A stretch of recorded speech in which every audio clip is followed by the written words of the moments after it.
The Rocket Thrust Interactive Calculator determines thrust and performance parameters for rocket engines. First, select your calculation mode from the drop-down menu.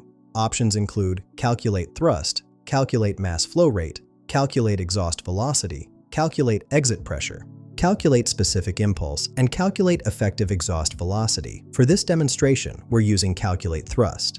Now enter your parameters: mass flow rate in kilograms per second, exhaust velocity in meters per second, exit pressure in pascals, ambient pressure in pascals, exit area in square meters, thrust in newtons, and gravitational acceleration in meters per second squared.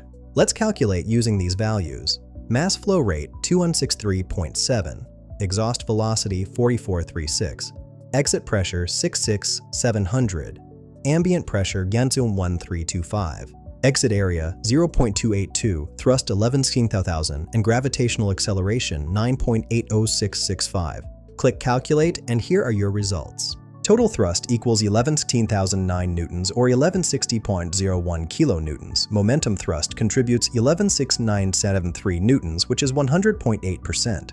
Pressure thrust shows negative 9764 newtons or negative 0.8%, indicating the nozzle is overexpanded. Specific impulse equals 448.57 seconds, showing fuel efficiency. This calculator streamlines complex rocket performance calculations. Find the link in the description below.